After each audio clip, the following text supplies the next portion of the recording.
The music throbbed through the dimly lit bar, vibrating against my skin like an unwelcome touch. Sweat clung to the back of my neck as I navigated through the crowd, balancing a tray of empty glasses that clinked with every careful step.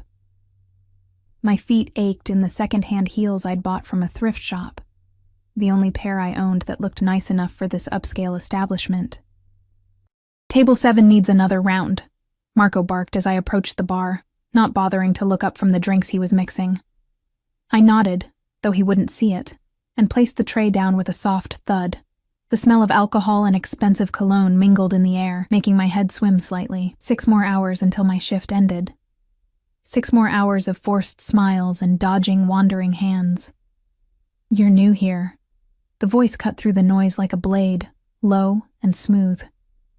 I turned to find myself staring at a man behind the bar, not Marco, who had disappeared somewhere into the back. This bartender was younger, maybe early 30s, with dark hair swept back from a face that belonged on magazine covers.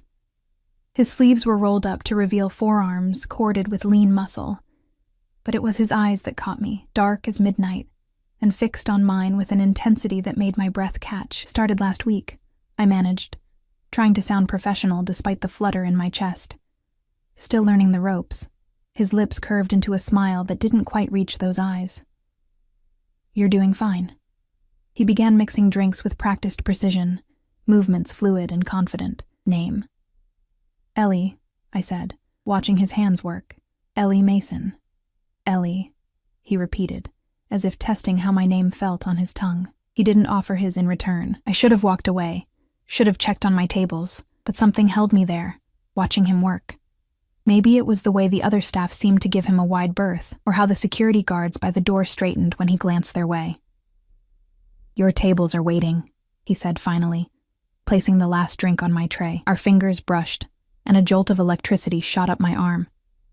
His skin was warm, his touch lingering a second too long. I mumbled a thank you and hurried away, feeling his eyes burning into my back. The night dragged on, a blur of drink orders and forced laughter. I caught glimpses of him throughout my shift, always watching, always with that same intensity. By midnight, my curiosity had gotten the better of me. "Who's the new bartender?" I asked Casey, another waitress who'd been working here longer. She frowned, glancing toward the bar. "What new bartender?" "The guy who was mixing drinks earlier." "Dark hair, expensive watch."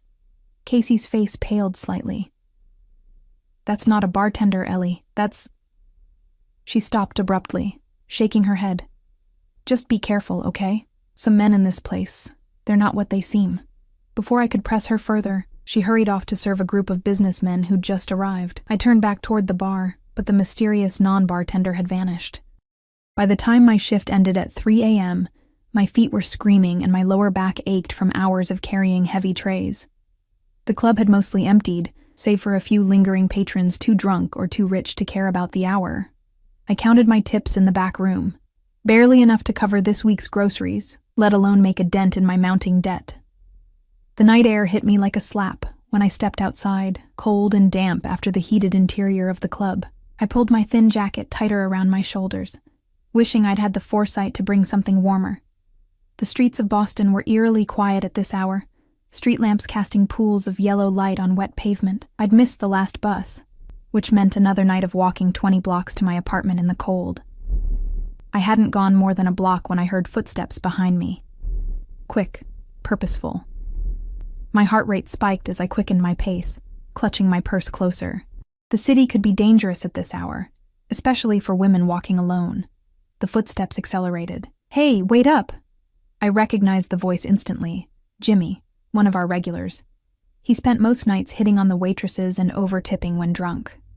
Tonight, he'd been particularly persistent, leaving his number on a napkin that I'd promptly thrown away.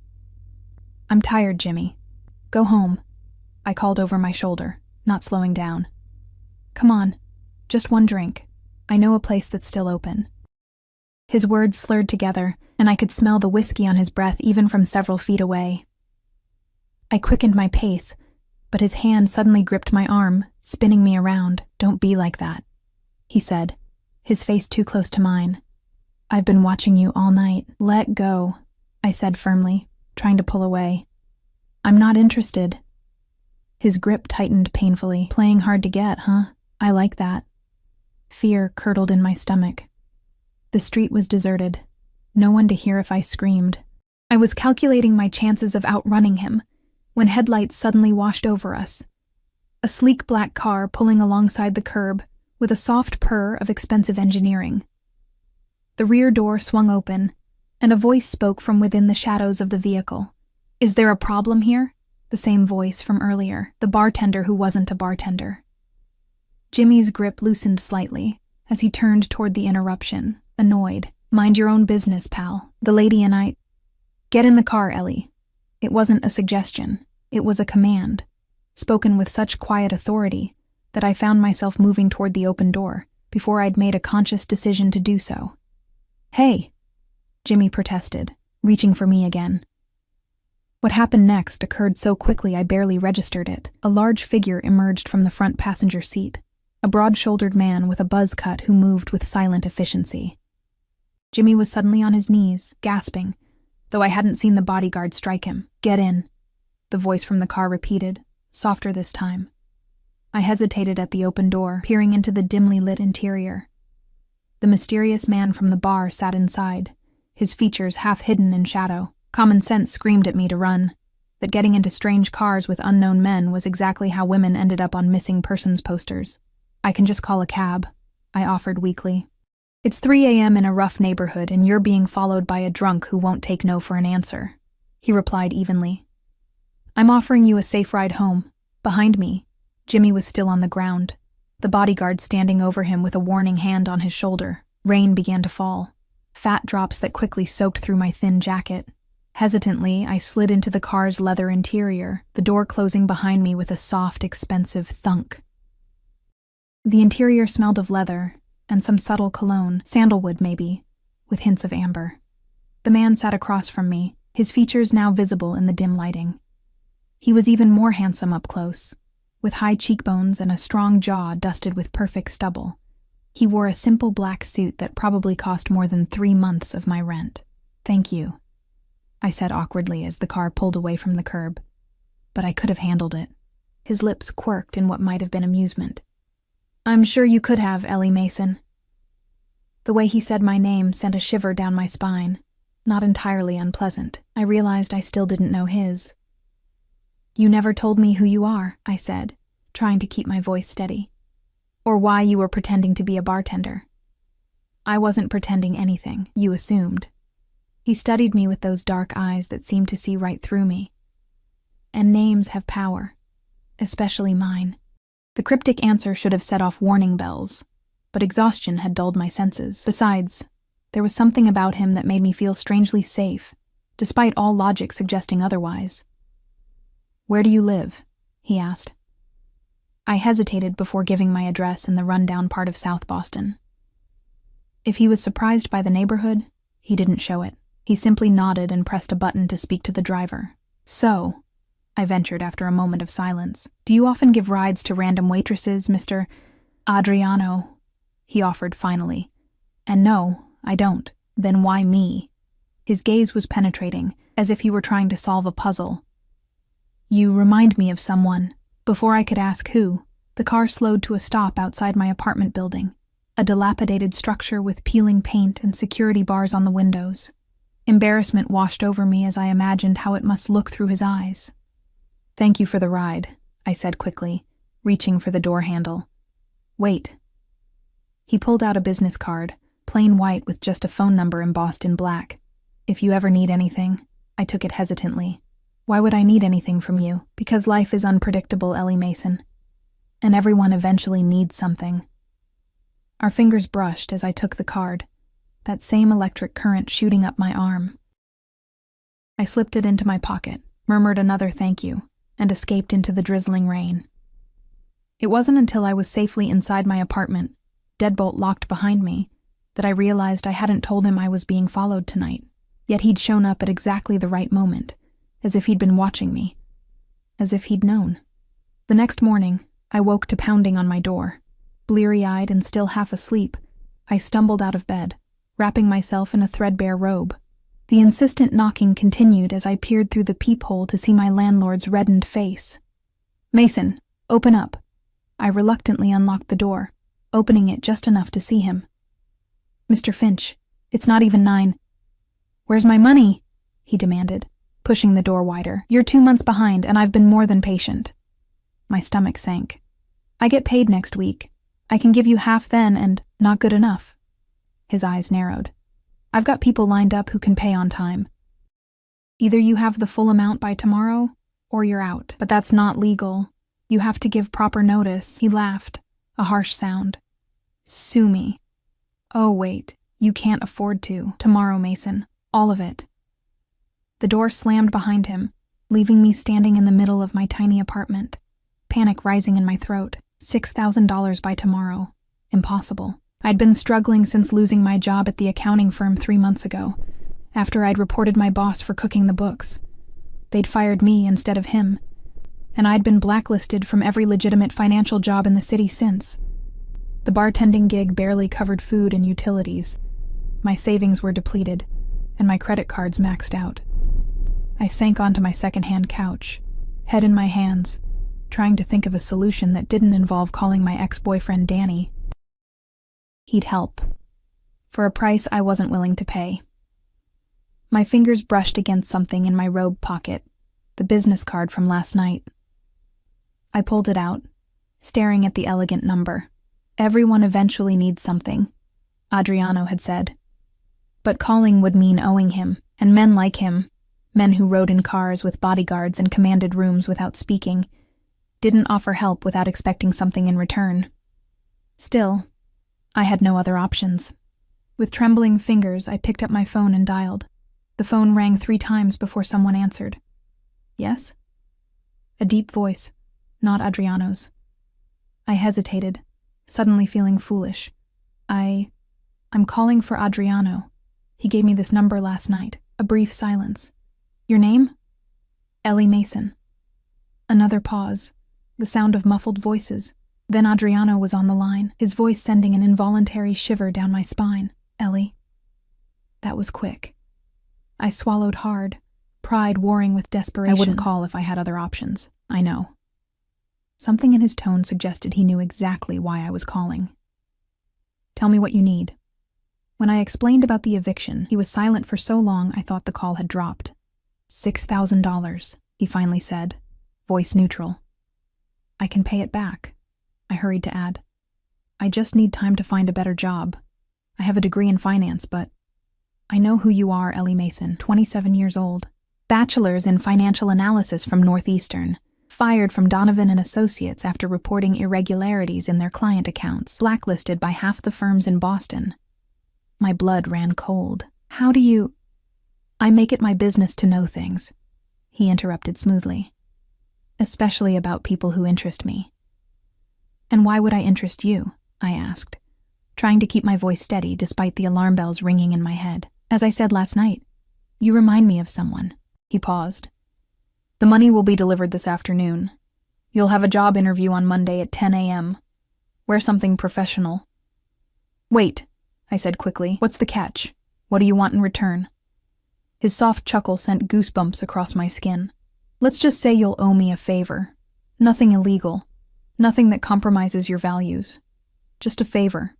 To be determined later." "That's very vague." "It's the best offer you'll get today, Ellie." He was right, and we both knew it. "Fine. But I'm paying back every cent. I wouldn't expect anything less." His tone softened slightly. "Stay home today. Don't open the door for anyone except my courier. He'll identify himself as Antonio." Before I could ask why, he'd ended the call. True to his word, at precisely 2 p.m., there was a knock at my door. Through the peephole, I saw a stern-faced man in a dark suit holding a manila envelope. "Antonio," he said simply when I cracked the door open. "Mr. Russo sends this with his compliments." Russo. So that was Adriano's last name. I accepted the envelope with a murmured thank you, quickly closing and locking the door before peering inside.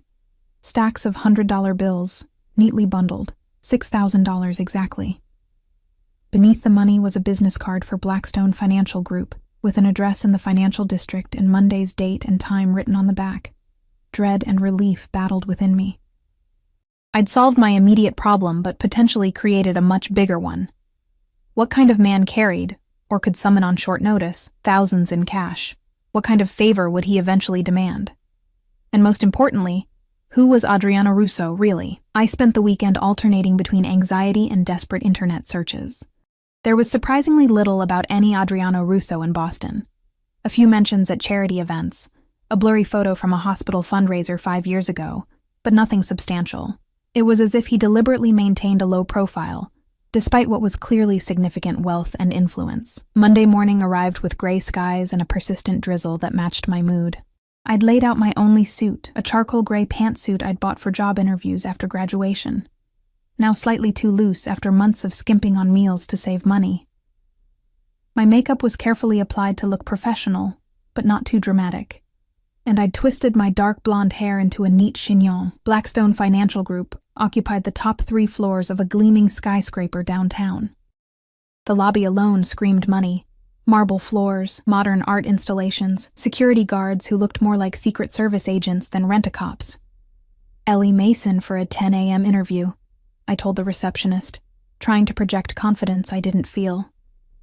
She smiled warmly. Yes, Ms. Mason, you're expected on the 42nd floor. Gerald will escort you. A security guard materialized at my elbow, leading me to a private elevator that required a keycard to operate. As we ascended, my stomach churned with nerves. Was this legitimate? Or some elaborate game Adriano was playing? What kind of financial group operated with cash deliveries and private security? The elevator opened directly into a reception area decorated in tasteful grays and blues. A different receptionist, this one a polished man in his 40s, greeted me. Ms. Mason, Mr. Bennett is ready for you. I was led through a series of corridors to a corner office with floor-to-ceiling windows, offering a spectacular view of Boston Harbor. Behind an imposing desk sat a silver-haired man who rose as I entered. Ms. Mason, Charles Bennett, CEO of Blackstone's private client division. Please, sit. The interview proceeded normally enough. Questions about my experience, my strengths and weaknesses, why I left my previous position. I answered carefully, sticking to the truth while avoiding mentioning Adriano or my suspicions about this too convenient opportunity. Your references from Northeastern are excellent, Bennett remarked, and your technical skills are precisely what we're looking for. But I must address the elephant in the room, Donovan and Associates. I tensed. What about them? You accused Julian Donovan of fraudulent accounting practices, correct? I reported inconsistencies in their books, I replied carefully. The next day, I was terminated for performance issues that had never been mentioned before. Bennett nodded slowly. And since then, you've been unable to secure employment in your field. It wasn't a question, but I answered anyway. Yes. Loyalty is important at Blackstone, Ms. Mason. So is integrity. Sometimes those values conflict. He studied me intently. If you witnessed similar irregularities here, what would you do? The question felt like a test. I'd follow proper reporting channels, documenting everything thoroughly. If the issue wasn't addressed appropriately, I'd be forced to consider external options. I won't participate in fraud, Mr. Bennett, even passively. A slow smile spread across his face. That's exactly what I hoped you'd say. The position is yours, if you want it. Junior Financial Analyst, Private Client Division. $80,000 to start. Full benefits. Performance review at 6 months. My jaw nearly dropped. The salary was almost double what I'd made at Donovan. Thank you, I managed. When would you like me to start? Tomorrow, 8 a.m. sharp. He stood, extending his hand. Welcome to Blackstone, Ms. Mason. I floated through the rest of the day in a daze, stopping at a department store to buy 2 new suits I could barely afford, even with my imminent salary. By evening, I'd paid my landlord, his eyes widening at the stack of cash, cleaned my apartment, and was celebrating with a cheap bottle of wine when my phone rang. A number I didn't recognize. Hello? Congratulations on the new position. Adriano's voice, smooth as silk. I nearly dropped my glass. How did you... Never mind. I suppose I should thank you. No need. You earned it on your own merits, but you arranged it, I countered. Why? What do you get out of this? Perhaps I just enjoy helping talented people overcome unfair obstacles. I snorted. And perhaps I'm secretly a duchess. Everyone wants something, Adriano.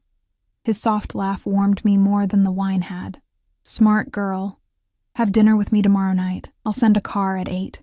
It wasn't a question, and I found myself agreeing before I'd fully considered what I was doing. After hanging up, I stared at my phone in disbelief. What was I thinking? Agreeing to dinner with a man who was clearly involved in something illegal. A man who could deliver thousands in cash within hours, who knew details about my life I'd never shared, who commanded respect with just his presence. A man who made my pulse race just by saying my name. The next day was a blur of paperwork, orientations, and introductions. Blackstone was every bit as prestigious as it appeared, with legitimate clients and seemingly above-board operations. By the end of the day, my concerns had somewhat eased, though questions about Adriano's connection to the firm lingered. At precisely 8 p.m., a text message alerted me that my ride had arrived. The same sleek black car waited outside, the same silent driver holding the door. This time the car was empty, but a small box sat on the leather seat. Inside was a delicate silver bracelet with a single charm, a key. A card beneath it read, "To New Beginnings. A." The car took me to an exclusive restaurant on the waterfront, the kind with no visible signage and no prices on the menu. The maitre d' greeted me by name, escorting me through the dimly lit space to a private room in the back. Adriano rose as I entered, looking devastatingly handsome in a tailored charcoal suit that emphasized his broad shoulders and lean physique. Ellie. He took my hand, pressing his lips to my knuckles in an old-world gesture that should have seemed affected but somehow wasn't. You look lovely. I was acutely aware of my department store suit and the simple bracelet that was probably the most expensive piece of jewelry I'd ever worn.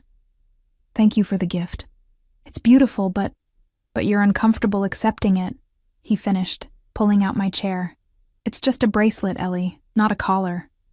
The choice of words sent a strange thrill through me. Still, it seems excessive for a man I barely know. His dark eyes glittered in the candlelight. Then let's remedy that. Over dinner. Exquisite courses paired with wines I couldn't pronounce. Adriano told me about growing up in North Boston, the son of Italian immigrants. He spoke of his father's small import business, his mother's legendary Sunday dinners, his own scholarship to Harvard Business School. Nothing that explained his obvious wealth and power. Nothing about his current business ventures. When I tried to steer the conversation in that direction, he expertly deflected. Enough about me, he said, topping off my wine glass. Tell me more about the job. Is it what you hoped for? I described my first day, the people I'd met, the projects I'd been assigned. It's legitimate, I concluded, watching him carefully. A real position with real responsibilities. Did you expect otherwise? I don't know what to expect from you, Adriano. You appear in my life like some fairy godfather. Solve my problems with a wave of your hand, and ask for nothing concrete in return. People don't do that without ulterior motives. He leaned forward, his gaze intense. What if my motive is simply you, Ellie? Then you're either lying or crazy, I replied bluntly. Men like you don't pursue women like me without reason. Men like me? One eyebrow arched. And what kind of man am I exactly? I hesitated, then decided honesty was my best approach. Powerful, dangerous, connected, the kind who solves problems with cash deliveries and has drivers who double as bodyguards. The kind who can make a prestigious financial firm hire someone who's been blacklisted throughout the industry. A smile played at his lips. And yet you're here, having dinner with this dangerous man. Curiosity, I said, and gratitude. You did help me, whatever your reasons. Perhaps I just saw something in you worth saving. The intensity in his gaze made my cheeks flush. I changed the subject, asking about the restaurant, the wine, anything to break the tension building between us. He allowed it, though his knowing smile suggested he was well aware of my discomfort. By the time dessert arrived, a decadent chocolate creation I was too full to do justice, I'd had enough wine to lower my guard slightly. When Adriano asked about my family, I found myself telling him about growing up in a small town outside Providence, my father's early death, my mother's struggle with depression that eventually led to her suicide during my sophomore year of college. "I'm sorry," he said, and the genuine compassion in his voice nearly undid me. "That explains a lot about you." "What does it explain?" "Your resilience, your determination to stand on your own." His fingers brushed mine across the table. "Your reluctance to trust." Something in his touch, combined with the wine and the emotional conversation, made me bold. "Who do you remind me of, Adriano? You said I reminded you of someone. Who?" A shadow crossed his face. "My sister, Sophia. She had your same spirit, your determination." I caught the past tense. "What happened to her?" "She died." His voice was flat. "Car accident 12 years ago." "I'm sorry." I echoed his earlier sentiment, turning my hand to squeeze his. "How old was she?" 22. Just finished college." His eyes met mine, filled with an emotion I couldn't name. "She would have been about your age now." The revelation hung between us, a possible explanation for his interest that was both innocent and somehow disappointing. Before I could respond, his phone vibrated. He checked it, his expression hardening. "I apologize, but something requires my attention." He stood, buttoning his jacket. "The car will take you home. Is everything okay? Nothing for you to worry about." He came around the table, bending to kiss my cheek. His lips lingered near my ear as he whispered, "Sweet dreams, Ellie Mason." Then he was gone, leaving me with a strange emptiness I couldn't explain. The driver appeared moments later to escort me to the car. As we pulled away from the restaurant, I caught a glimpse of Adriano in the parking lot, surrounded by 3 men in dark suits, his face a mask of cold fury that transformed him into someone I didn't recognize. For the first time, I felt a flicker of real fear about what I'd gotten myself into, and with whom. The next few weeks settled into a strange new rhythm. By day, I was Ellie Mason, junior financial analyst at Blackstone, earning a respectable salary and gradually rebuilding my professional reputation. By night, I found myself increasingly drawn into Adriano's orbit. He called or texted almost daily, though sometimes days would pass with no contact. He sent flowers to my apartment, books he thought I'd enjoy, a cashmere sweater when the weather turned cold. We had dinner twice more at exclusive restaurants, each time in private rooms with discreet service. He never tried to kiss me beyond a chaste peck on the cheek, never pushed for more than conversation and company, yet the tension between us grew with each meeting. And I still had no idea what he really did for a living. My new colleague, Vivian, raised an eyebrow when a bouquet arrived at the office one afternoon. "Secret admirer?" she asked, peering at the elegant white roses. I tucked the card, bearing only the initial A, into my desk drawer. "Just a friend." "Must be some friend," she remarked. "Those are $50 each, minimum." Later, as we shared lunch in the break room, she leaned closer. "So, what's his name?" "Whose name?" She rolled her eyes. "The friend sending you small fortunes in flowers. The one you're suddenly unavailable for after work drinks because of. The reason you're smiling at your phone every 5 minutes." Heat crept up my neck. "Adriano," I admitted. "But it's not serious." Her fork clattered against her plate. "Adriano? As in Adriano Russo?" My stomach dropped. "You know him." Vivian glanced around nervously before lowering her voice. "Ellie, everyone in Boston finance knows Adriano Russo. Or knows of him, at least. And?" She hesitated. "Let's just say he's not someone you casually date. His family has connections. Old money. Old power. Old ways of handling problems." "What kind of connections?" I pressed, though I was beginning to suspect the answer. "The kind that made my Italian grandmother cross herself whenever their name was mentioned," she said grimly. "Look, I'm not saying the rumors are true, but if even half of them are, be careful, okay?"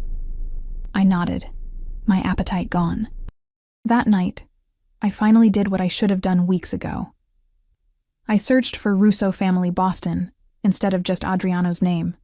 The results were disturbing. Articles about suspected racketeering in the 1980s, a 1990s trial where 3 family associates were convicted while the patriarch, Antonio Russo, walked free. More recent pieces speculating about the family's legitimate businesses, real estate, import and export, financial consulting, serving as fronts for less savory enterprises. And there, in a 5-year-old article about the changing face of organized crime in Boston, was Adriano, described as the Harvard-educated heir apparent to the Russo Empire, who has ostensibly legitimized much of the family business while maintaining their iron grip on certain sectors of Boston's underground economy. My phone buzzed with a text from him. "Dinner tomorrow? There's someone I'd like you to meet." I stared at the message, my finger hovering over the reply button. The smart move would be to end this now, before I got any deeper. To tell him thank you for the job and the help, but that I wasn't comfortable with the relationship. Instead, I found myself typing, "What time?" The next evening, the now familiar car arrived at my apartment. This time, Adriano was inside, looking devastating in a black suit with a dark blue tie that matched his eyes. "You look troubled," he said as I settled across from him. I dressed carefully in a simple black dress, another recent purchase I couldn't really afford but felt necessary for these outings. "Just tired. Long day at work." His eyes narrowed slightly, but he didn't press. "I thought we'd have dinner at my home tonight. Is that acceptable?" Home, not a restaurant. The shift felt significant. "Who am I meeting?" "My father."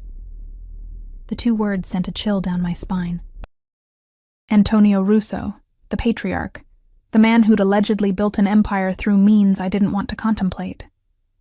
"Why?"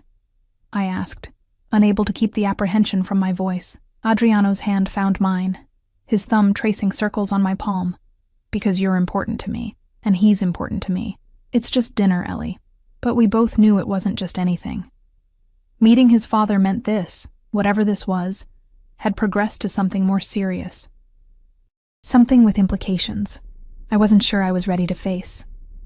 The car wound through the city and into the affluent suburbs, eventually turning onto a private road that led to an imposing stone mansion set back behind ornate iron gates.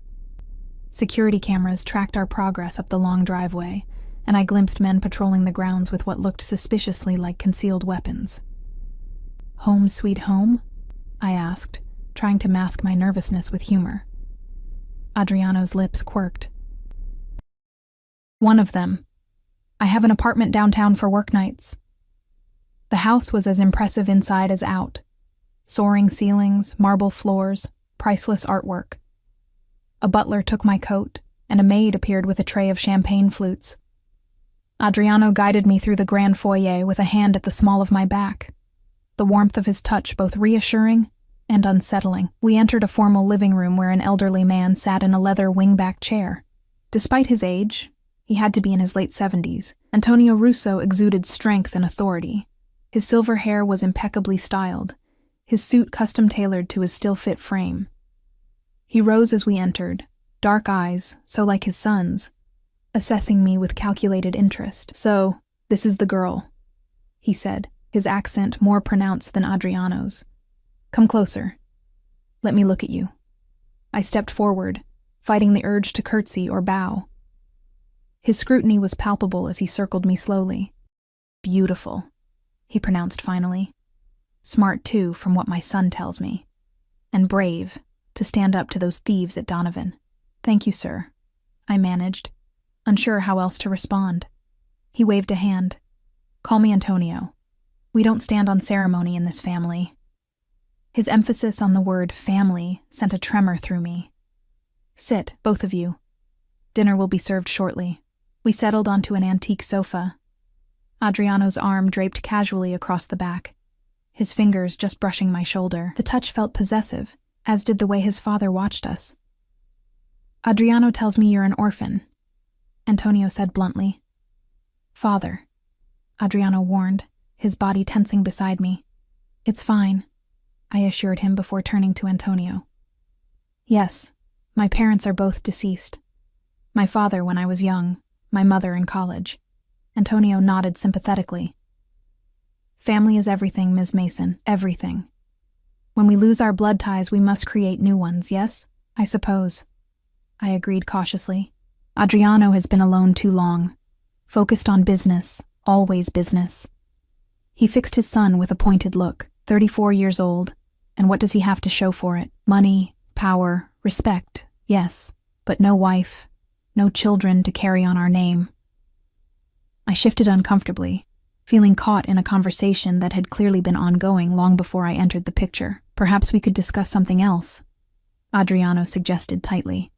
Antonio ignored him. You're what, 27? Still young enough to give him strong sons. My jaw dropped at the archaic statement. Before I could form a response, a servant appeared to announce dinner. The dining room was equally impressive, with a table that could seat 20, but was set for just the three of us. Course after course of traditional Italian cuisine arrived, accompanied by wines that probably cost more than my monthly rent. Throughout the meal, Antonio questioned me about my background, my career ambitions, my views on family and loyalty. It felt more like an interrogation than conversation. And what do you know about our family business, Ms. Mason? He asked as dessert was served. I hesitated, looking at Adriano, who watched me carefully. Not much, I admitted. I know you're involved in real estate, imports, and finance. Among other things, Antonio agreed with a thin smile. We have diverse interests. But at our core, we are simply a family protecting what is ours. Sometimes that requires unconventional methods. Adriano set down his wineglass with deliberate care. Father, she should know what she's getting involved with, Antonio interrupted sharply. No good comes from secrets between family. We're not family, I pointed out, though my voice lacked conviction. Antonio's eyes glittered. Not yet. After dinner, Antonio excused himself, claiming fatigue, though I suspected he wanted to give us privacy. Adriano led me through the house to a solarium overlooking the extensive grounds, now lit by subtle landscape lighting. I apologize for my father, he said, pouring us each a glass of aged bourbon from a crystal decanter. He's from a different generation, with different expectations. About women? Or about your choice of companion? I accepted the drink, needing its warmth. Both. He settled beside me on a plush love seat. Though he's right about one thing, I have been alone too long. I took a long sip, savoring the burn. Adriano, I need to ask you something, and I need you to be honest. His expression grew guarded. Ask. The Russo family, your father, you... I struggled to find the right words. Are you connected to organized crime? He didn't answer immediately, swirling the amber liquid in his glass. That's a complicated question. It shouldn't be, I countered. Either you are or you aren't. My grandfather came to this country with nothing, he began slowly. He built something, a network, a business, a family, by whatever means necessary in a time and place that offered few legitimate opportunities to Italian immigrants. My father expanded that empire, walking the line between the old ways and the new, and He paused, meeting my eyes. I've worked to legitimize what can be legitimized, to modernize what can be modernized. That's not an answer. It's the most honest one I can give. He set his glass down, turning to face me fully. My family has power in this city, Ellie. That power comes with responsibilities, expectations, and yes, complications. But I've never killed anyone. I don't deal drugs or run prostitution rings. I don't extort innocent businesses. But you have people who do those things for you, I guessed. His jaw tightened. I protect what's mine. Sometimes that requires force, or the threat of it. And what am I to you? Another acquisition to protect? A broodmare for your dynasty, as your father implied? Anger flashed in his eyes. Is that what you think? I don't know what to think, I admitted, my voice cracking slightly. You appear in my life like some dark guardian angel, solve all my problems, shower me with gifts and attention. Now I'm meeting your father and hearing hints about becoming family. It's moving too fast, and I don't even know who you really are. He moved closer, his hand cupping my cheek with surprising gentleness. I am exactly who you think I am, Ellie. A man with too much power and too little happiness. A man who saw something in you. Your spirit, your integrity, your refusal to be broken by the world, and wanted it for himself. Is that so hard to believe? Yes, I whispered, though I leaned into his touch despite myself. Men like you don't fall for women like me without reason. You keep saying that. His thumb traced my lower lip, sending shivers down my spine. What kind of woman do you think you are? Ordinary. Damaged. Poor. I see a woman of extraordinary courage and principle, a woman who deserves far better than life has given her. His face was inches from mine now, his voice a low rumble that I felt more than heard. A woman I haven't been able to stop thinking about since the moment I saw her. I should have pulled away, should have remembered all the warning signs, all the red flags. Instead, I closed the distance between us, pressing my lips to his in a kiss that started gentle but quickly blazed into something more consuming. His hands tangled in my hair as he deepened the kiss, drawing a soft moan from my throat. Mine found their way inside his jacket, feeling the solid warmth of him through his shirt. There was nothing tentative in the way he kissed. It was possessive, demanding, yet somehow still asking permission with every touch. When we finally broke apart, both breathing heavily, his eyes had darkened with desire. "Stay with me tonight," he murmured against my lips. Reality came crashing back. I pressed a hand against his chest, creating space between us. I can't. It's too much. Too fast. Disappointment flashed across his face, but he nodded, leaning back. I understand. Do you? I searched his eyes.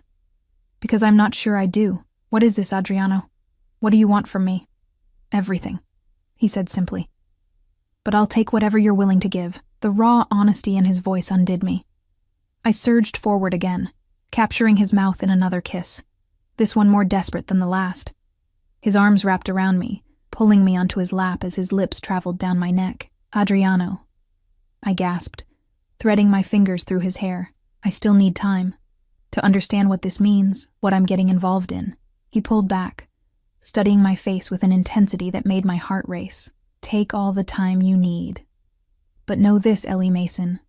I protect what's mine, and from the moment I saw you, I've considered you mine. The possessive statement should have alarmed me. Instead, it sent a thrill of excitement through my body, a dangerous warmth pooling low in my belly. This man, this dangerous, powerful, complex man, wanted me. Not as a toy or a trophy, but as something essential.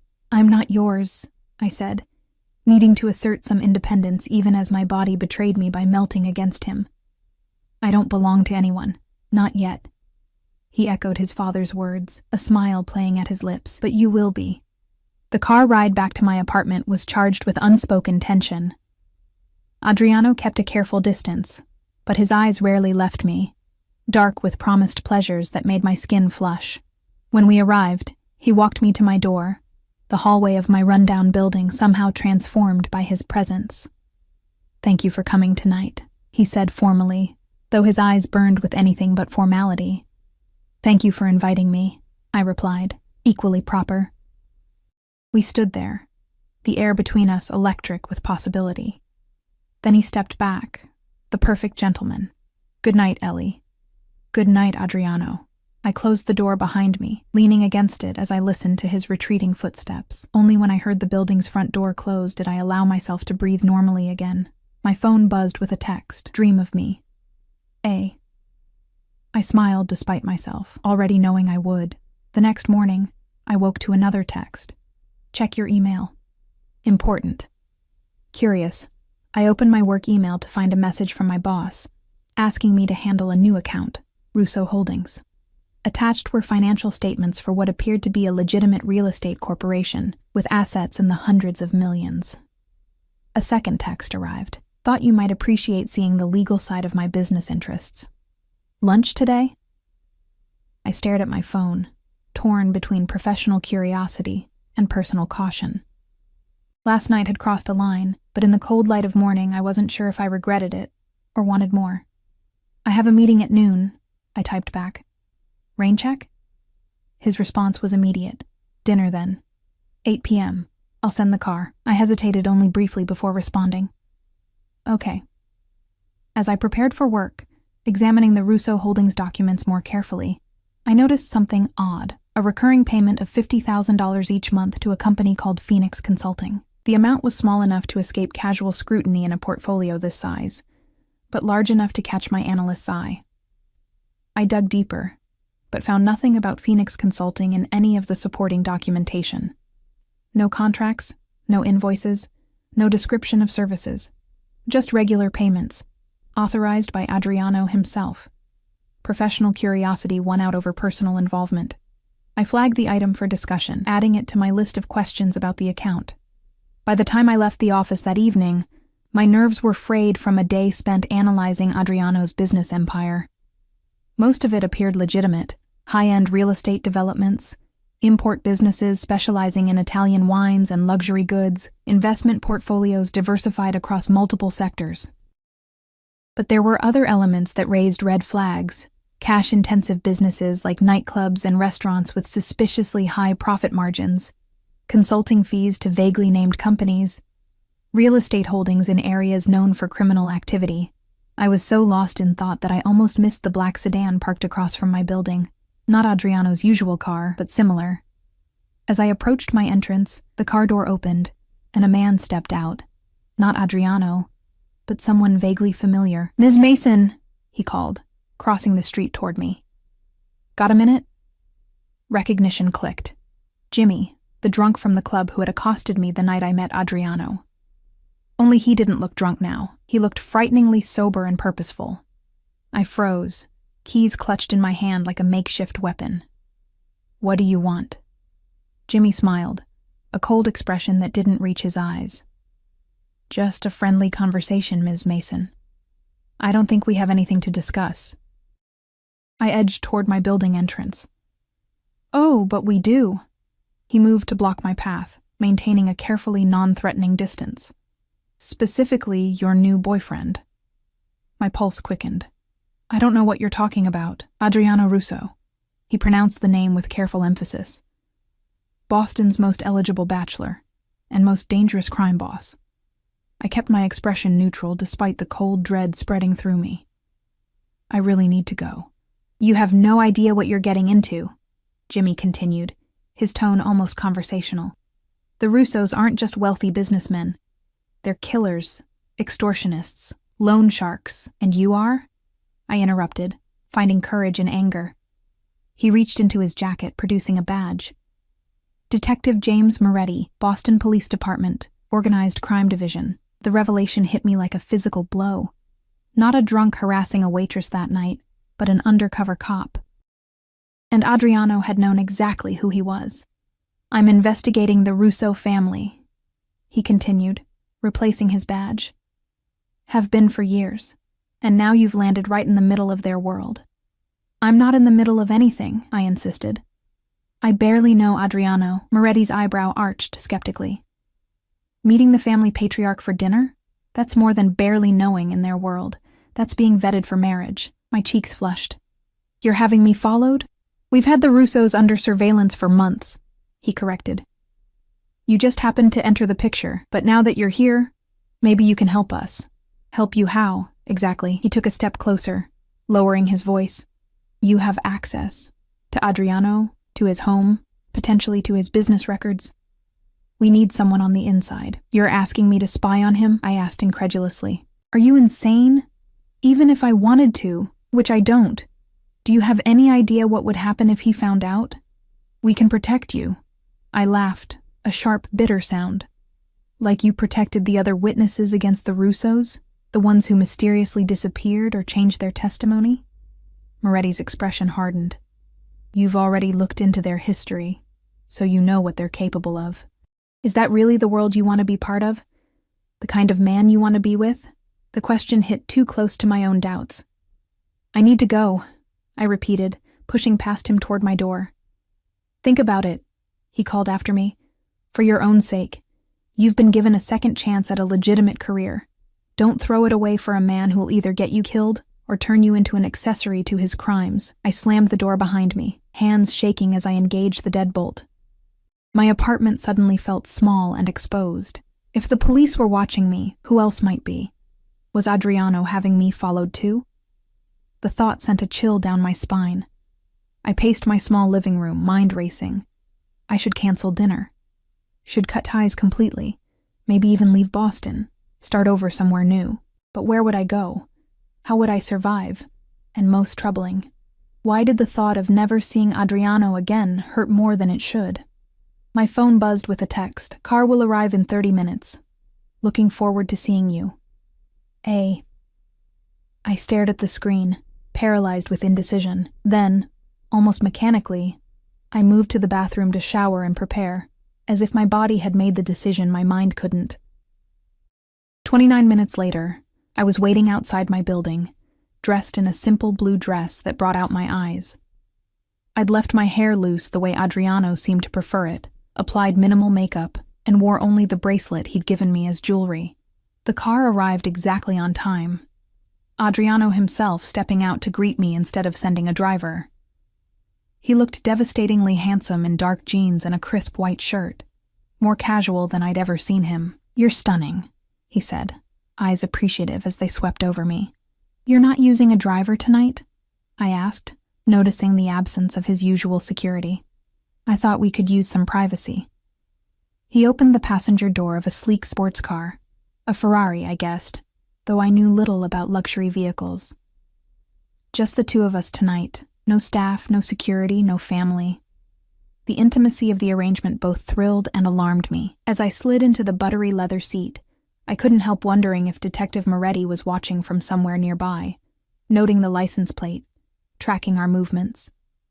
Adriano drove with the same controlled confidence he brought to everything, handling the powerful car with effortless precision as we wound through the city streets and onto a coastal highway. The sun was setting over the ocean, painting the sky in dramatic oranges and purples. "Where are we going?" I finally asked, breaking the comfortable silence.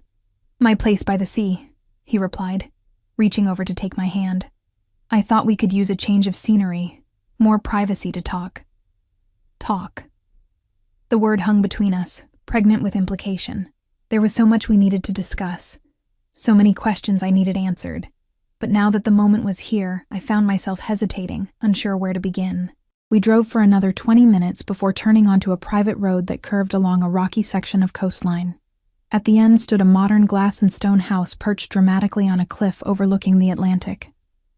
Unlike the family mansion, there were no visible security measures, no patrolling guards, just breathtaking architecture blending seamlessly with the natural landscape.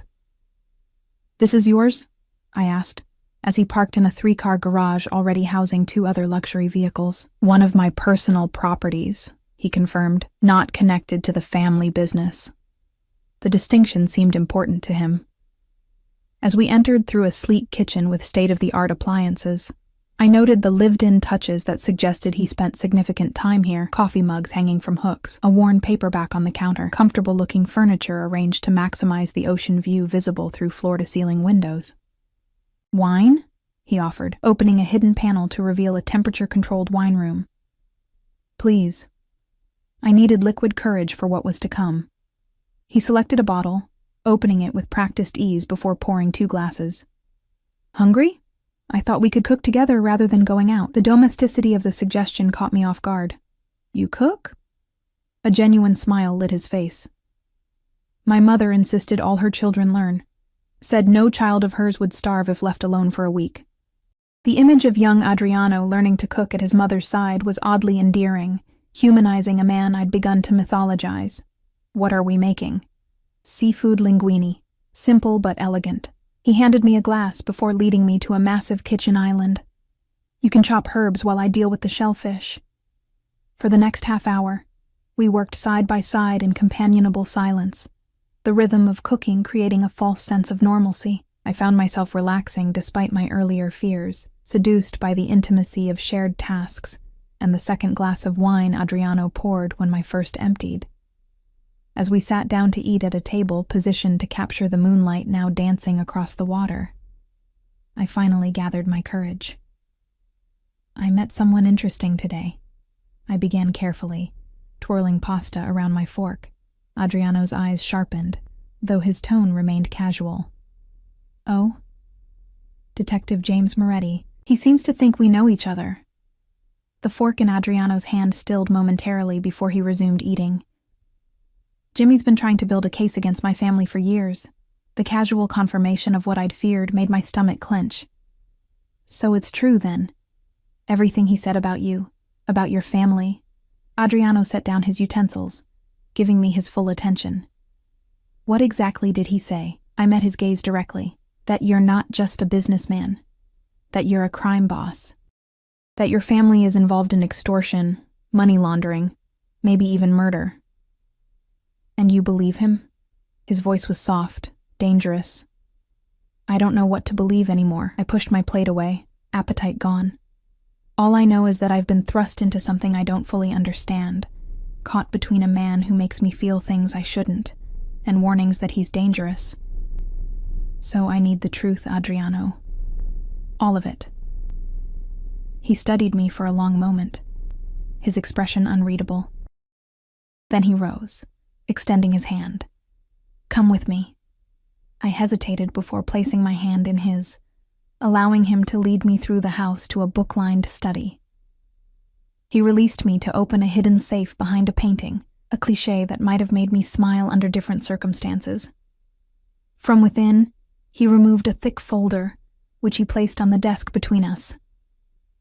My family has operated in Boston for 3 generations, he began, his voice steady.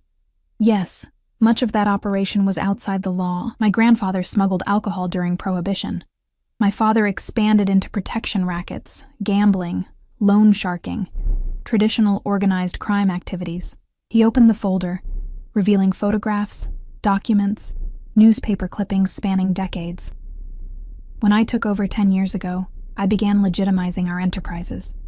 Real estate, import, export, financial services, all genuine businesses now, though some were built with money that wasn't originally clean. And the not-so-legitimate aspects? I pressed. His jaw tightened. We still protect what's ours. We still have arrangements with certain businesses in certain neighborhoods. We still solve problems that can't be solved through conventional channels. Have you killed people? The blunt question hung in the air between us. Adriano didn't flinch. I've given orders that resulted in deaths. Yes, always of people who threatened my family, my business, or those under my protection. His eyes held mine, unflinching. I don't apologize for it. I should have been repulsed, should have walked out immediately. Instead, I found myself asking, and Detective Moretti, is he a threat?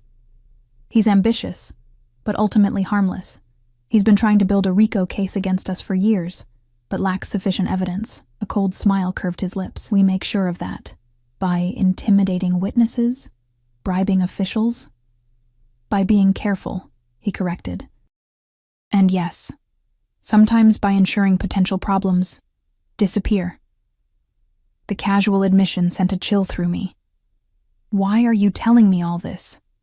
Aren't you afraid I'll go straight to Moretti with this conversation? No. His certainty was absolute. Because you understand loyalty, Ellie. You understand that sometimes the law and justice aren't the same thing, and because you feel what's between us as strongly as I do. He moved around the desk, closing the distance between us. Moretti approached you because he thinks you're my weakness. Perhaps you are. But you're also my strength, because you see me, all of me. And you're still here. His hand cupped my cheek, thumb brushing across my lower lip.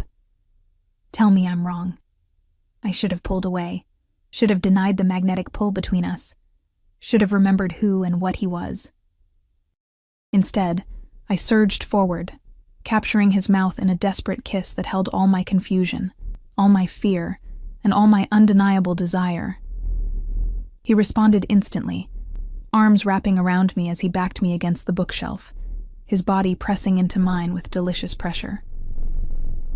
Tell me to stop, he murmured against my neck, hands sliding down to grip my hips. If this isn't what you want, if I'm not what you want, tell me now. I can't, I gasped as his teeth grazed my pulse point. God help me, I can't. With a growl, he lifted me, my legs wrapping instinctively around his waist as he carried me from the study.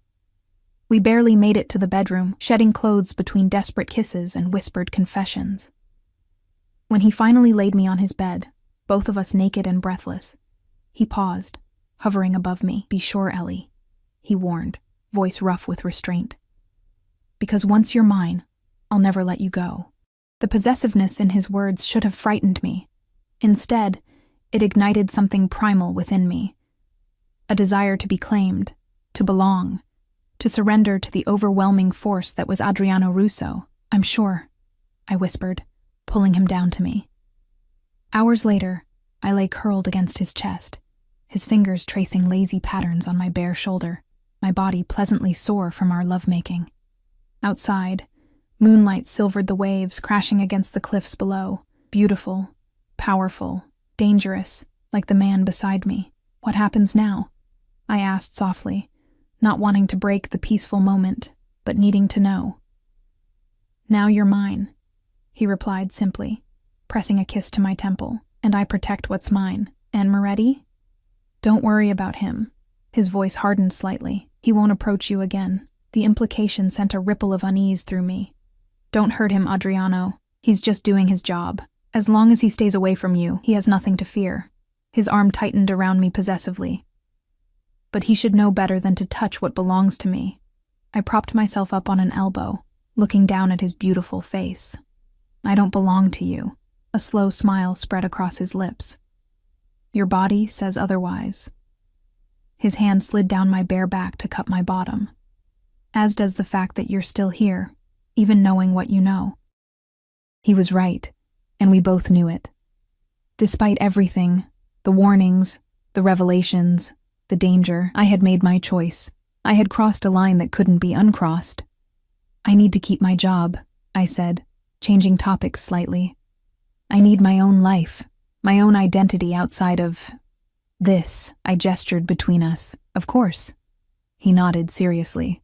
"I admire your independence, your principles. I would never ask you to compromise them.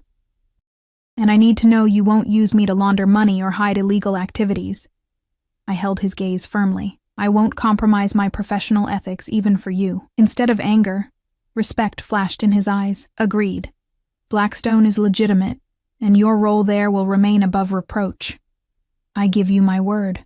"Your word as a crime boss?" I couldn't help the sardonic question.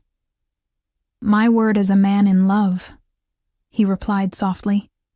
The declaration stunned me into silence. Love?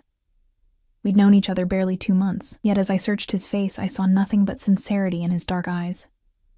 "That's fast," I managed finally. "When you know, you know." He shrugged, seemingly untroubled by my lack of reciprocation. "My family has always loved deeply and instantly. It's both our greatest strength and our greatest weakness." I laid my head back on his chest, listening to the steady beat of his heart.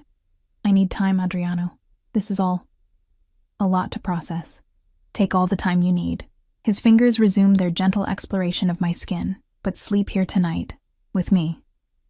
It wasn't a question, but neither was it a command, just a wish, spoken softly into the darkness. I nodded against his chest, already drifting toward sleep, lulled by his warmth and the rhythmic sound of waves breaking against the shore. I woke to sunlight streaming through floor-to-ceiling windows and the smell of coffee. Adriano was gone from the bed, but his robe lay draped across the foot, an implicit invitation. I slipped it on, the silk caressing my skin as I padded through the house, following the aroma to the kitchen. Adriano stood at the stove, dressed only in low-slung pajama bottoms, his broad back and defined shoulders on full display as he cooked what smelled like frittata. The domestic scene was so at odds with what I now knew about him that I paused in the doorway, momentarily disoriented. "Stop overthinking," he said without turning around. "I can hear the gears in your head from here." "How did you—" "I always know when you enter a room."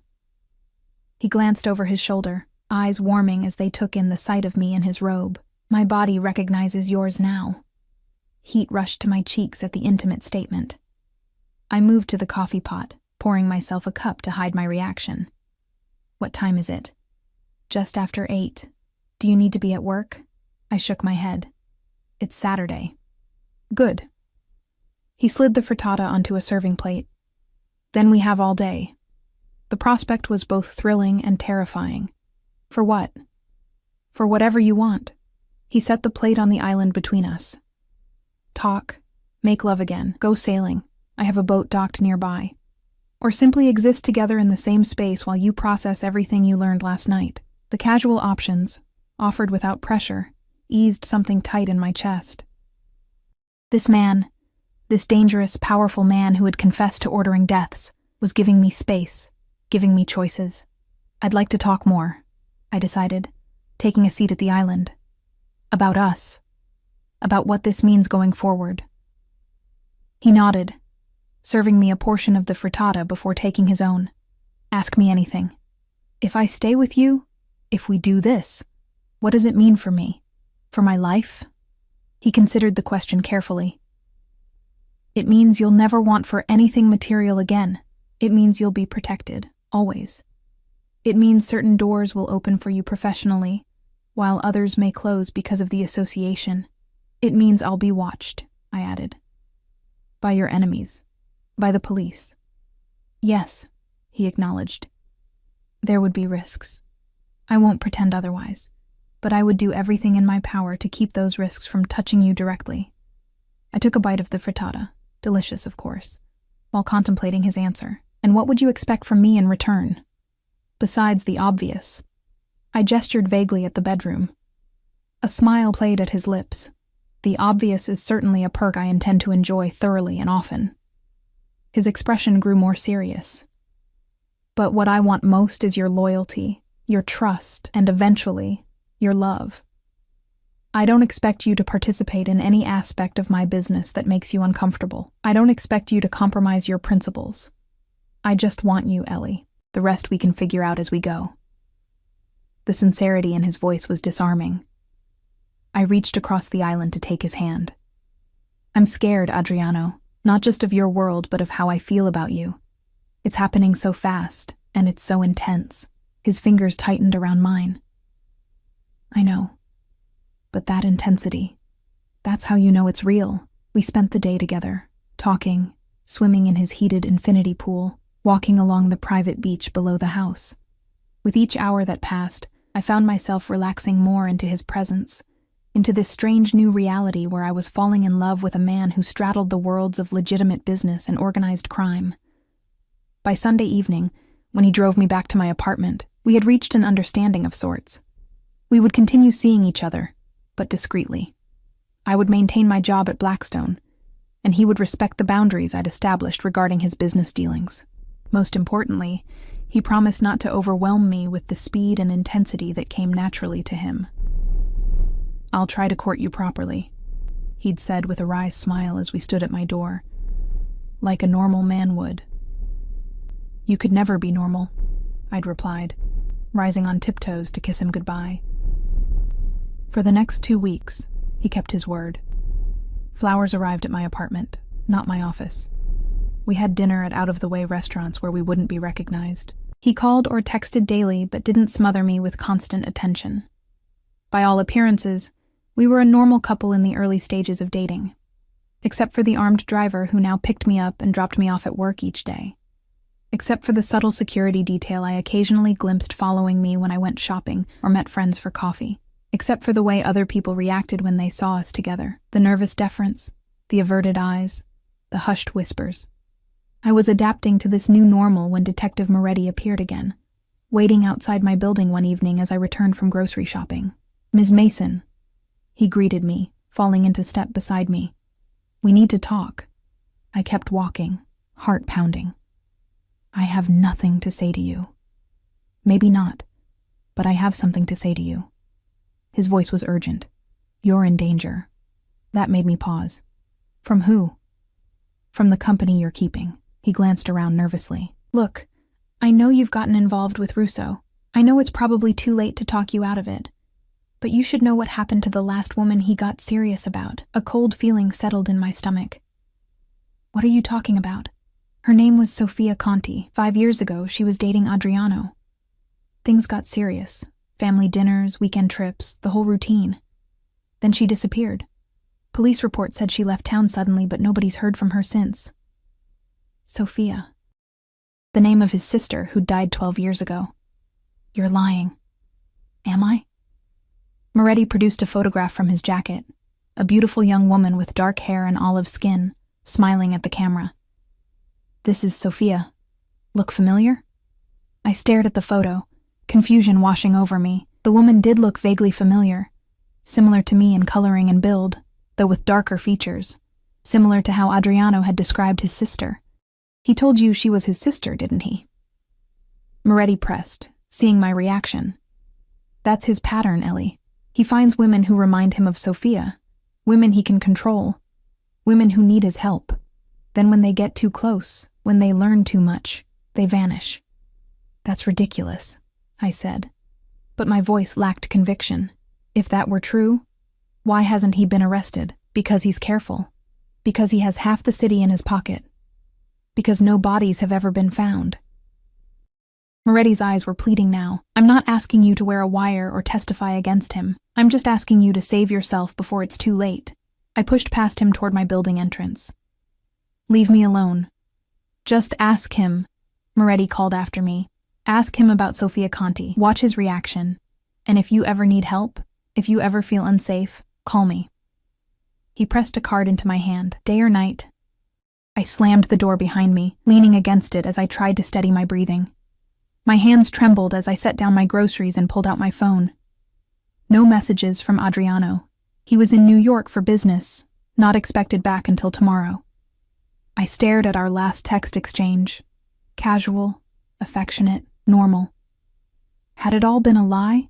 A sick game he played with vulnerable women who resembled a dead lover he'd renamed as his sister? I should call him. Demand answers. But what if Moretti was right? What if confronting Adriano put me in danger? I spent a restless night, alternating between absolute certainty that Moretti was lying to feed his obsession with bringing down the Russos, and gnawing doubt that made me question everything Adriano had told me.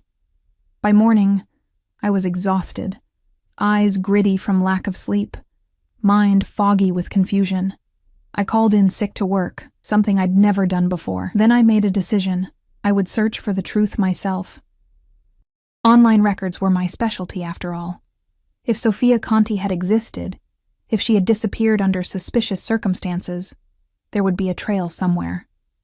I spent the morning hunched over my laptop, digging through news archives, public records, and social media. What I found was disturbing.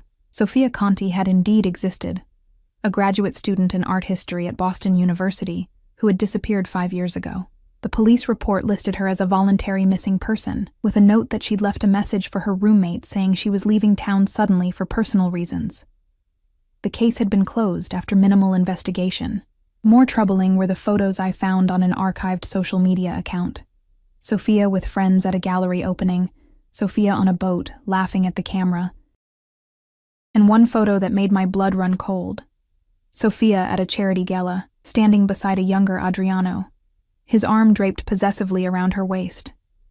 Not his sister, his girlfriend. A girlfriend who looked disturbingly like me and who had vanished without a trace. I was still staring at the photo when my phone rang. Adriano. I let it go to voicemail, too shaken to speak to him. He texted immediately afterward. "Back early from NY, coming to see you tonight. Miss you. A." Panic gripped me. I wasn't ready to face him, wasn't ready to confront what I'd learned. I needed time to think, to plan, to decide what to do. I texted back. "Not feeling well. Took sick day. Can we rain check?" His response was immediate. "What's wrong? I'll bring soup and medicine. Be there in an hour." The thought of him in my apartment, where I couldn't escape, where evidence of my research was scattered across my laptop, terrified me. I typed quickly. "No, just need to sleep. Call you tomorrow." 3 dots appeared as he typed, disappeared, then appeared again. Finally, "Something's wrong. Tell me." I stared at the screen, heart pounding. He knew me too well already. I tried for normalcy. "Just a bad cold. Don't want to get you sick before your big meeting tomorrow." A long pause. Then, "Ellie, you've never lied to me before. Don't start now. What's happened?" My fingers hovered over the keyboard. Should I confront him? Ask about Sofia Conti? Demand explanations for the lies? Before I could decide, a knock sounded at my door. I froze. eyes darting to the security chain I'd thankfully engaged. Through the peephole, I saw Antonio, Adriano's courier. "Ms. Mason," he called through the door. "Mr. Russo sent me to check on you." "I'm fine," I called back, voice higher than normal. "Just sleeping. Please tell him I'll call tomorrow." A pause. "He'd like to speak with you directly, Ms. Mason." "He's concerned." My phone buzzed with another text. "Let Antonio in. Please. The control, the surveillance, the pressure. Suddenly it all felt suffocating. I'll call Adriano later," I insisted. "I need to rest now." More shuffling in the hallway, then Antonio's voice again, lower this time as he spoke into what I assumed was a phone. I couldn't make out the words. My own phone rang again. Adriano. This time I answered. "What's going on?" His voice was tense. "Why won't you let Antonio in?" "Because I don't want visitors right now," I said, striving for firmness despite my racing heart. "I told you I'm sick. You're lying." His tone was flat, certain.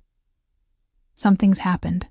Someone's spoken to you." The accuracy of his guess sent a chill down my spine. "Why would you think that?" "Because you've never shut me out before." A pause. "Was it Moretti? What did he tell you?" The direct question caught me off guard. "How did you—" "My security detail saw him approach you last night. They didn't intervene because you seemed to be handling it." His voice hardened. "What lies did he feed you, Ellie?" "Were they lies?" I countered, finding courage in anger. "He showed me a picture of Sofia Conti. Said she was your girlfriend, not your sister. Said she disappeared after getting too close to you." Silence. Then very quietly, "Let me in, Ellie. Not Antonio. Me." "I'm downstairs." My heart lurched. "You're here? How?" "I flew back the moment you started acting strange. I've been watching your building, hoping you'd come out so we could talk somewhere neutral. But since you won't—" He sighed. "Please, let me explain in person. If you don't like what I have to say, I'll leave and never bother you again." I hesitated, weighing my options. If I refused, would he force his way in? If I agreed, was I putting myself in danger? But if he'd wanted to hurt me, he'd had plenty of opportunities already. "Fine," I said finally. "Come up." Minutes later, another knock at my door. Through the peephole, I saw Adriano. Hair slightly disheveled, eyes shadowed with what looked like genuine concern. I unbolted the door but left the chain engaged, opening it just enough to see him clearly. "Take your security and go home, Adriano. I'll talk to you alone, or not at all." He hesitated, then nodded, pulling out his phone to issue brief instructions. After a moment, he put the phone away. "They're gone. It's just me now." I closed the door to remove the chain, then reopened it fully, standing aside to let him enter. He stepped inside cautiously, as if entering a minefield. I noticed he wore casual clothes, jeans and a sweater, rather than his usual suit, and carried nothing but his phone. "You look terrible," he said softly, taking in my appearance. Unwashed hair, pale face, eyes red from crying and lack of sleep. "Yes. Well, finding out your boyfriend might be a murderer will do that to a girl." The words came out sharper than intended. He flinched, actual pain flashing across his features.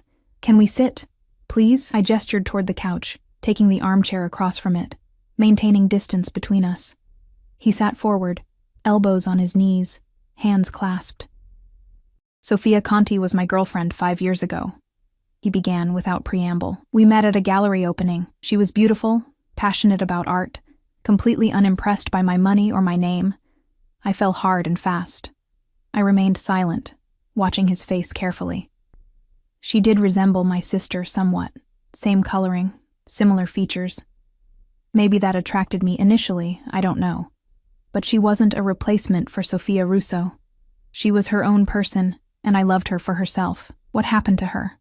I asked, voice barely above a whisper. Pain clouded his eyes. "She discovered things about my business, things I hadn't told her. She found documents in my office one night when I was out. When I came home, she confronted me, threatened to go to the police." My breath caught. And I begged her not to. Told her I loved her, that I was working to legitimize everything, that she just needed to give me time. His voice roughened with emotion. She agreed to think about it, said she needed a few days. The next morning, she was gone, left a note saying she couldn't live with what she knew, that she was leaving Boston and starting over somewhere new. Did you kill her? The blunt question hung in the air between us. No. His eyes met mine, unwavering.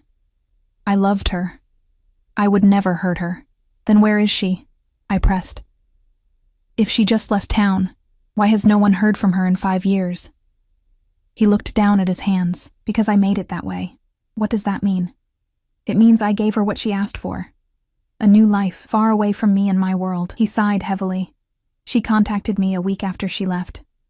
Said she was terrified, that she couldn't just disappear, that people would look for her.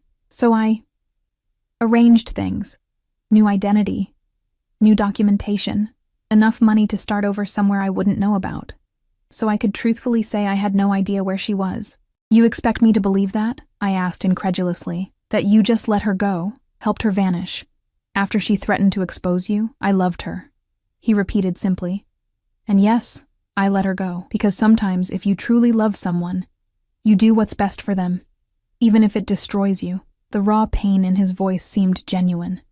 But then, he'd be an expert at manipulation, wouldn't he? Prove it, I challenged. His eyebrow arched. How? Show me she's alive, that she's out there somewhere, living her new life. He shook his head. I can't. I told you. I arranged everything so that I wouldn't know her location or new identity. It was safer that way for both of us. Convenient, I muttered. It's the truth. He leaned forward, eyes intense. Ellie, I've never lied to you about who I am or what I've done. Yes, I told you Sophia was my sister because I wasn't ready to share the full story of what happened with Sophia Conti. That was wrong, and I'm sorry. But I did not hurt her. I would never hurt a woman I loved. And you love me? The question came out half skeptical, half hopeful, more than I thought possible. He answered without hesitation. Enough to let you walk away right now if that's what you want. Enough to disappear from your life completely, to ensure no one associated with me ever bothers you again. I studied his face, the genuine anguish in his eyes, the tension in his jaw, the way his hands gripped each other so tightly his knuckles had whitened. Everything in his posture, his expression, screamed sincerity. But then, he would be an excellent liar, wouldn't he? His entire life was built on secrets and deception. I need time, I said finally. Time to think. To decide if I can trust you. Relief flickered across his features. It wasn't a rejection. At least not yet. Take all the time you need. And space, I added. No security details. No surprise visits. No Antonio checking up on me. He hesitated, clearly uncomfortable with the idea of leaving me unprotected. Moretti could be dangerous, Ellie. He's obsessed with bringing down my family. He might try to use you. I can handle Moretti, I assured him. I just need normal for a little while. Adriano nodded slowly. 1 week. Give me your word you'll contact me if anything happens, if you feel threatened or unsafe in any way. And after a week, we talk again. Regardless of your decision. It was a reasonable request. Agreed. He stood, clearly reluctant to leave but respecting my wishes. At the door, he paused, turning back to me with naked vulnerability in his eyes. For what it's worth, I've never felt about anyone the way I feel about you, not even Sophia. Then he was gone, the door closing softly behind him. The week that followed was the longest of my life. I threw myself into work, stayed late at the office, kept my head down. No flowers arrived, no texts appeared on my phone. No black sedans followed me home. Adriano was honoring our agreement to the letter. I missed him with an intensity that shocked me. By day 5, I'd made my decision. I spent hours drafting and redrafting a text to him, trying to find the right words. In the end, I went with simplicity. I choose to believe you, not because I'm certain, but because I want to be with you enough to take the risk. But there need to be rules going forward. Complete honesty. No more half-truths. And I want proof Sophia Conti is alive. His response came within minutes. Dinner tonight? My place downtown. 8 p.m. I'll send a car, but only if you're comfortable. And Ellie, thank you for your faith in me. I won't betray it. I texted back a simple yes and spent the next few hours in a state of nervous anticipation, changing outfits 3 times before settling on a simple black dress that made me feel confident. When the car arrived, I was ready, resolve strengthening with each mile we drove. Adriano's downtown apartment occupied the entire top floor of a luxury high-rise, with panoramic views of the city through walls of glass. He opened the door himself, looking as nervous as I felt, dressed in dark slacks and a blue shirt that brought out the warmth in his olive skin. "You came," he said, relief evident in his voice. "I came," I confirmed, stepping inside. The apartment was minimalist but warm. Leather furniture, modern art, a state-of-the-art kitchen visible through an archway. On the dining table, dinner was already laid out, a simple meal of pasta and salad, 2 glasses of wine poured and waiting. "Before we eat," he said, leading me not to the table but to a sleek desk in the corner where a laptop sat open. "I have something to show you." He pulled out the chair for me, then leaned over to type a complex password. A folder opened, revealing a single video file. "This was delivered to me yesterday, through channels so secure even I don't know their origin. Watch." He clicked play, then stepped back, giving me space. On screen, a woman appeared. Older than in the photos I'd seen, her once dark hair now lighter. Cut in a different style, but unmistakably Sofia Conti. She held up a newspaper dated 3 days ago, then spoke. "I'm alive and well, living the life I chose. I asked for freedom, and Adriano gave it to me, at great personal cost to himself. Whatever you think of him, whatever you've heard, know this. He is a man of his word. He promised me safety and anonymity, and he's kept that promise for 5 years. I'm only breaking it now because he said someone important to him needs reassurance." She smiled sadly. "Be wiser than I was. If you love him, really love him, don't run. Stay, and help him become the man he's trying to be." The video ended, the screen going black. I sat in stunned silence, processing what I'd just seen. It could be faked, of course. Technology made almost anything possible. But something in her eyes, in the specific details she'd mentioned, rang true. "How did you find her?" I asked finally. "I didn't." Adriano moved to stand beside me. "I put out word through trusted intermediaries that I needed proof of life. No location or identity revealed. This arrived yesterday. I don't know where she is, who she's become. I just know she's alive and apparently well." I rose from the chair, turning to face him. "And if I asked you to let me go, like you let her go? To give me a new identity, a new life somewhere far away?" Pain flashed across his features, but his voice remained steady. "I would do it, if that's what you truly wanted. And if I asked you to leave your family business? To walk away from all of it?" This time he hesitated. "I've been working toward that goal for years. Legitimizing what can be legitimized, distancing myself from the rest. But it's complicated, Ellie. There are obligations, responsibilities. To your family," I finished for him. "I understand that. But if we're going to be together, I need to know there's an endgame, that someday we can just be Adriano and Ellie, without all the danger and secrecy and moral compromise." Hope dawned in his eyes. "You're staying?" I stepped closer, resting my hands on his chest, feeling his heart race beneath my palm. "I'm staying, with conditions." "Name them," he said immediately. "Complete honesty between us. No more secrets, no more lies, even by omission." I held his gaze steadily. "I keep my job, my independence. You keep working toward legitimacy, with a clear timeline and plan. And..." I took a deep breath. "If we have children someday, they never become involved in anything illegal. Ever." His hands came up to frame my face, thumbs stroking my cheekbones. "Children?" he asked softly, a smile playing at his lips. "You're thinking that far ahead?" "I'm a financial analyst," I reminded him. "Long-term planning is what I do." He laughed, the sound warming me from the inside out. "All your conditions are not only acceptable, but exactly what I want too. Especially the children part." "I'm serious, Adriano," I pressed. "This won't be easy. There will be times I'll question everything, times I'll be afraid, Times I'll wonder if I've made a terrible mistake, and I'll be there through all of it, proving to you every day that you haven't.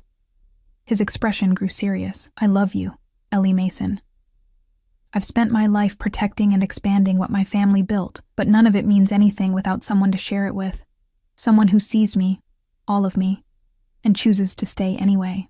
I rose on tiptoes, pressing my lips to his in a kiss that held all my lingering fears, all my cautious hope, and all the love I could no longer deny. I choose you, I whispered against his mouth. God help me, I choose you. His arms wrapped around me, lifting me off my feet as he deepened the kiss, pouring all his passion and promise into the connection between us. When we finally broke apart, both breathless, he rested his forehead against mine. Thank you for giving me a chance to be the man you deserve, he murmured. Thank you for being honest, even when the truth was ugly, I replied, hands linked behind his neck.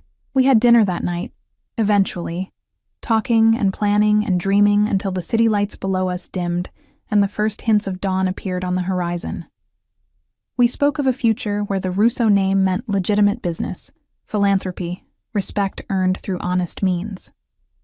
We acknowledged the challenges, the danger, the difficult road ahead. But as I drifted to sleep in his arms, I felt something I hadn't experienced since before my parents died, a sense of belonging, of safety, of home. I had kissed a man I thought was just a handsome bartender, only to discover he was a mafia boss with a complicated past and dangerous present, and somehow, against all logic and common sense, it turned out to be the best mistake I ever made. 3 years later, as I stand beside Adriano at the grand opening of the Russo Foundation for Children of Incarcerated Parents, our infant daughter sleeping peacefully against my shoulder, I know I made the right choice. The path hasn't been easy. There were investigations, threats from rival organizations, tense negotiations with law enforcement, but Adriano kept every promise. The illegal operations were systematically dismantled or transferred to others. The legitimate businesses flourished under his leadership and my financial guidance. We built something new together, something we can be proud of, something we can pass on to our daughter without shame. And sometimes, late at night, I think of Sofia Conti, living her new life somewhere far away. I hope she's happy. I hope she's found peace. But mostly, I'm selfishly grateful she ran, that she wasn't strong enough to stay and fight for the man she loved, because her loss became my gain. And I have no intention of ever letting go. What are you thinking about? Adriano asks, his arm sliding around my waist as the photographers finish taking pictures of the foundation's official opening. I lean into him, our daughter stirring slightly between us. About how sometimes the wrong kiss leads to exactly the right life. His smile, still capable of making my heart race after all this time, lights up his face. I've never made a better mistake than letting you think I was just a bartender. And I've never made a better mistake than believing you, I reply, rising on tiptoes to kiss the man who transformed from a dangerous stranger into the center of my world, my protector, my partner, my home.